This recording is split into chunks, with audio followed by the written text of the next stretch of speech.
No. Sorry, no, there are no apologies. Are there any declarations of interest? No. Okay. Okay, Andy, if you want to start, we'll go to item 2 on the agenda. Thanks, Chair. So this is a regular report on internal audit progress. And since the last audit committee meeting in October, there were 3 reports issued, including corporate procurement of contract spend, sundry debtors and garden waste permit income. In relation to corporate procurement of contract spend, the overall control environment opinion was satisfactory. There were 2 amber issues identified, including firstly in relation to monitoring and minimising of contract spend. It was identified that although information is produced on an annual basis, this should be carried out more frequently in order to review and challenge any contract spend which may be reaching procurement limits or may not be achieving best value. And secondly, they identified some improvements in relation to the financial management system, including unused fields which could be used to record contract numbers, and that would allow procurement officers to identify off-contract spend more easily.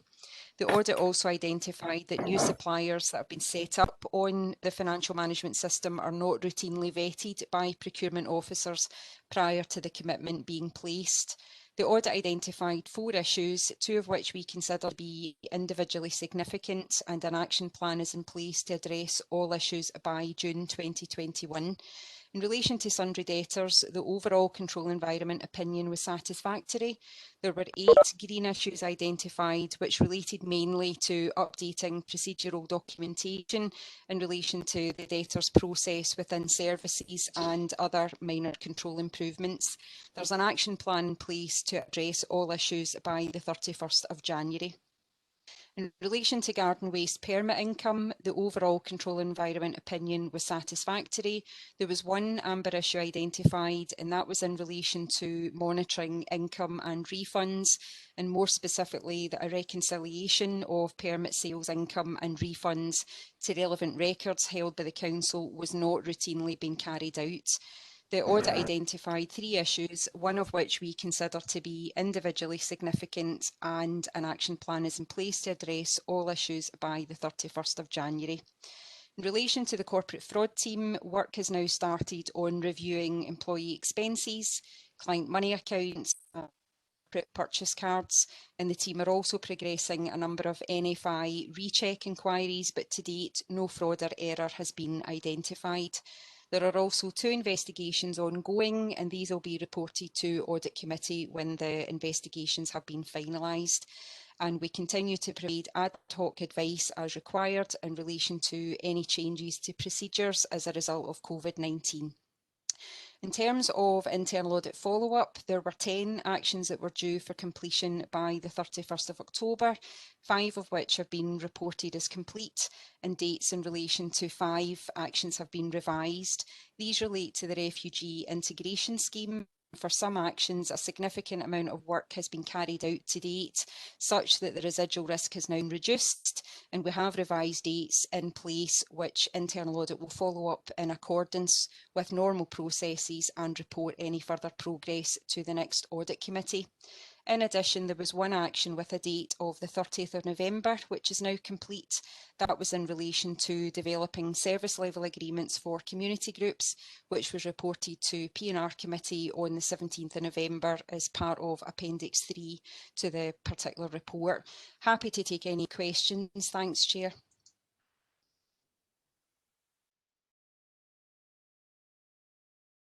Anna, you're on mute.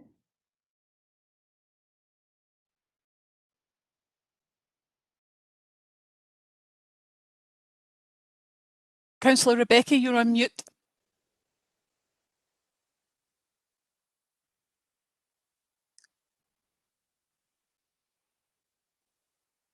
Councillor Rebecca. Just hold on. I can't get it. That's it. I've got it now. It wasn't unmuting. That's just 2 or 3 times happened yesterday. Just to say, Natasha, go ahead. You've got a question. Well, if you literally answered the question as soon as I typed question in, so I've said that I'm okay not to have a question. Right. Graham Brooks. Thanks very much, Chair. It's actually one that's came to me that's not directly related to the report, so obviously I'm happy if the Chair takes the question out of order. But there are, somebody's approached me about the fast speed that we have bought IT equipment, obviously due to coronavirus. I don't know that Alan's on board here. Just is Audit confident that there is the right procedures in place, even though that we've had to move at speed? Is there any potential issues there, or is Audit confident that the procedures would have been upheld?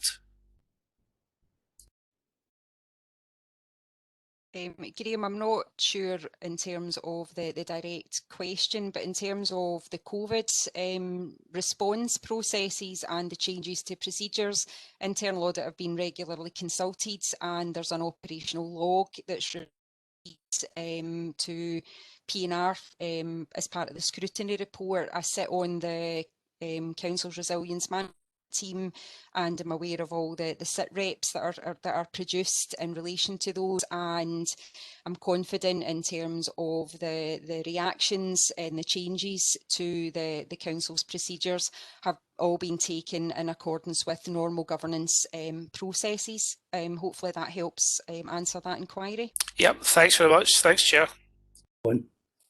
Okay, everybody else quite happy? Any other questions? Happy, okay, we agree. Okay, fine, thank you. Councillor Rebecca, we have a question from Lynn Quinn.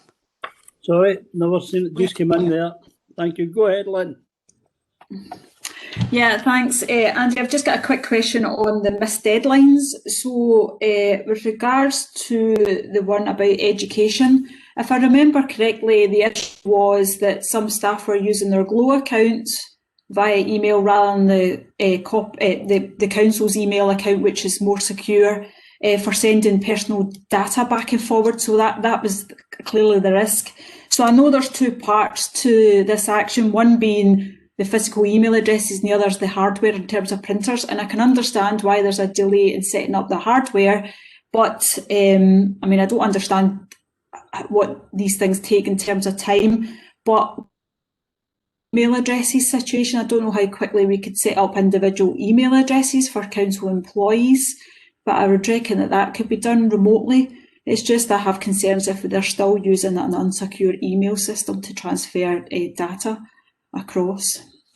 Thanks, Councillor Quinn. I'll probably defer to Alan if he's got any update on setting the corporate email up remotely. But in terms of the relevance of the Glow account, what they're still doing is encrypting the any personal information that's sent across. For example, payroll information that is still going across as an encrypted file, and there's a separate communication between education and payroll department in terms of passwords to open up the particular document. So from an audit perspective, you know, there is a control in place to ensure that the data is encrypted properly and it can only be opened in a secure manner. In terms of the corporate email addresses, I'll see if Alan has got any information on that. Otherwise, I'll endeavour to get an update to the next committee, if that's okay. Through you, convener, the email accounts and network accounts have actually all been already created on the corporate network. The issue we have is that we are actually in two physically separate networks, so they can't access their new accounts until we get the new hardware in place. So we had just migrated all of the data from the pilot sites over onto our corporate network when COVID happened, and we just lost any opportunity to kind of take it forward after that. So we had made quite a bit of progress, but just like everything else, COVID just got in the way. So the accounts were created, the email addresses and inboxes are all there. The hardware's been identified. We just we just couldn't get into the schools or get to the data to get to get it migrated across. That was what the issue is and was. And obviously, if the school's closing again, you'll have a problem again. So you'll be able to tell us roughly when you might manage to get us all gemmed up the way you want it. We did make an attempt when the schools went back in, but to be frank, they were just the teachers in particular and the admin staff were so busy planning for what eventually this stage was about to become. It wasn't. There's quite a lot of disruption, and it just wasn't fair in them to put another kind of burden of pressure on them, particularly as we have a procedure that is working. It's not perfect, but it is working, and we are confident that it's secure. So I would imagine it will be very lucky to get in before the end of this term. To be honest. Okay. Lynn, are you quite happy with that answer? Yeah, it was just seeking reassurance that there was some element of control there, although it was delayed, but there's still, especially because of the sensitivity of the data. So that's fine. Okay, thanks, Alan. Thank everybody. Okay, everybody quite happy? Okay. Agenda item number 3, Andy. Thanks, Okay. Chair. Thanks, Chair. So this is the report on external audit action plan up, and there were no actions due for completion by the 31st of October. There are 3 current actions being progressed by officers. Chair, you'll see at section 1, I've added details of the 3 actions that were completed since the February committee, as there was an inquiry regarding that at the October audit committee. So what I'll do going forward is when an action is complete, I'll add that into section 1 for completeness for the report going forward, if that's satisfactory. Chair, thank you.